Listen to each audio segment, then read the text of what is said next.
Bom dia, domingo 4 de junho, título da lição Perseverança Inabalável. Em Apocalipse 14, verso 7, Deus chama a humanidade para adorá-lo. É a mensagem do primeiro anjo. Apocalipse 14, verso 8, Deus adverte as pessoas também quanto à Babilônia espiritual e ao seu sistema religioso que tem raízes lá na antiga Babilônia e ao perigo de se contaminar com o vinho da devassidão dessa Babilônia espiritual, que são as doutrinas erradas. Já o terceiro anjo, que será o objeto do estudo dessa semana, a sua mensagem, adverte contra a adoração à besta e declara em grande voz, em forte voz, que se alguém adorar a besta e a sua imagem e receber a sua marca na testa ou na mão, também esse beberá do vinho da cólera de Deus. Apocalipse 14, 12 é o texto proposto para a primeira pergunta. Aqui está a perseverança dos santos, os que guardam os mandamentos de Deus e a fé em Jesus. E a pergunta é, quais são as duas características do povo de Deus nos últimos dias? A resposta é clara para nós, guarda os mandamentos de Deus e tem a fé em Jesus. E por que isso é importante? Porque no tempo do fim, Deus terá um povo fiel e leal a Ele, diante das perseguições mais ferozes, diante da oposição que possa surgir. Só que essa fidelidade, ela não vai ser desenvolvida exatamente no momento da perseguição. É algo que tem que ser exercitado hoje. Há um texto no livro de Jeremias, no capítulo 12, no verso 5, que eu gostaria de compartilhar com você.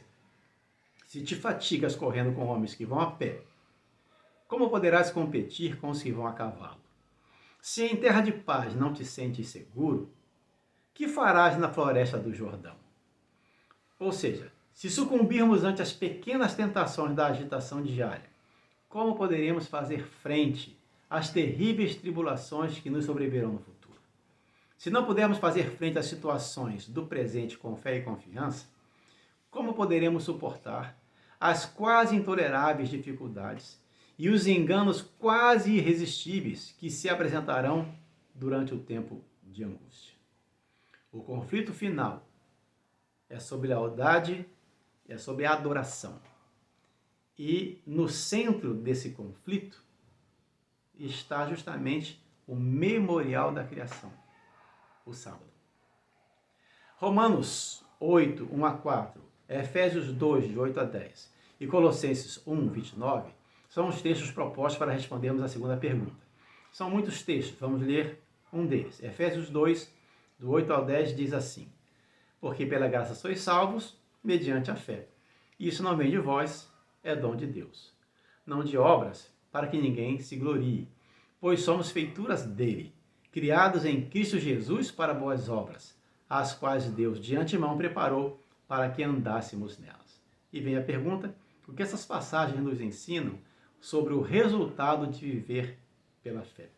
Ora, vivendo pela fé, recebemos a graça divina e nossa vida é transformada. Pela fé temos a salvação em Cristo e a santificação do Espírito, que nos levam a praticar obras que agradam a Deus. Transformação de vida, mudança da natureza. É o que o apóstolo Paulo descreve em Gálatas 2, 20. Estamos falando do mesmo Paulo que se expressou lá em Romanos 7, dizendo que o mal que ele detestava, ele praticava. E o bem que ele queria fazer, ele não conseguia.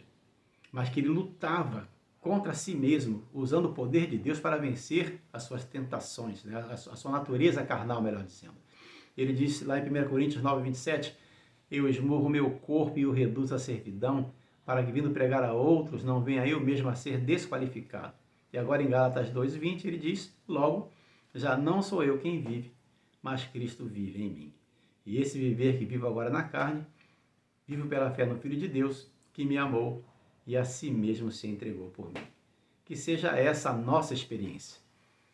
Uma luta contra o próprio eu, alicerçada na força que não está em nós, porque por nós mesmos não conseguimos vencer. Mas com Cristo seremos mais do que vencedores. Que Deus nos abençoe. Fique na paz.